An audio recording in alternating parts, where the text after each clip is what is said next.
Ang urgency ba niyan ay dahil kailangan malaman ng ating mga kababayan ang nangyayari sa ating bansa? My God!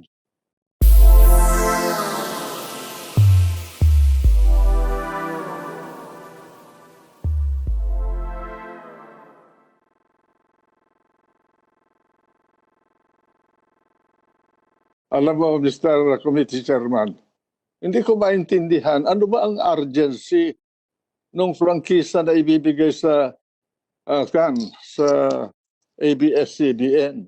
Tapos na yung termino nila. Negosyo dapat hihinto. Ngayon, ang urgency ba niyan ay dahil kailangan malaman ng ating mga kababayan ang nangyayari sa ating bansa? My God!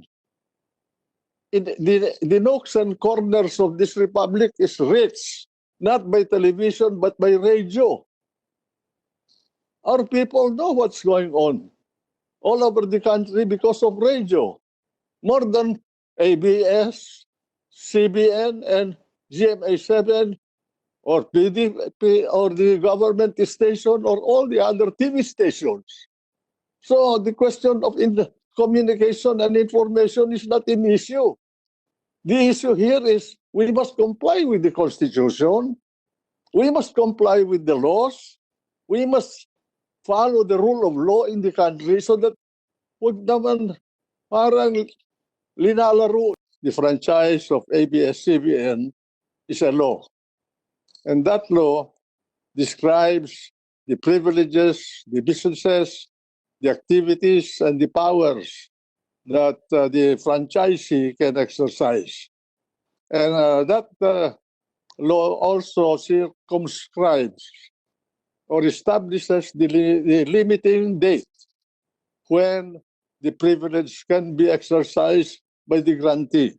In the case of ABS-CBN, the law says your privilege to engage in the business of mass media broadcasting will end on May 4, 2020, period.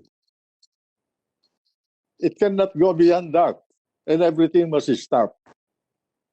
Congress must exercise the power of legislation either to terminate it really as it has been terminated by the law itself or extend it.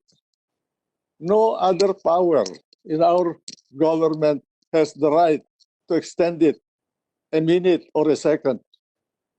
The law must be obeyed, the Constitution must be enforced against anybody in this country.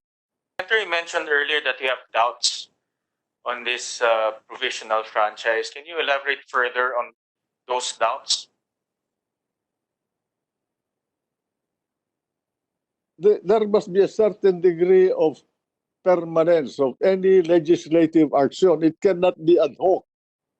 You are not a delegated power like NTC that you can exercise quasi-judicial power or quasi-legislative power through rule-making power that Congress delegates to you. Congress must enact a law, and that law must be complete in every respect.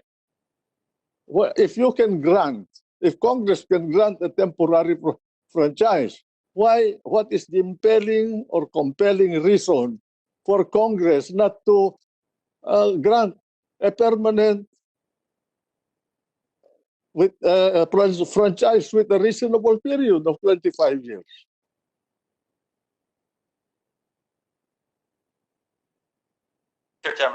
Why don't you, if you think that there is a national emergency, why don't you ask President Duterte to certify the bill so that you can shorten the period of deliberations?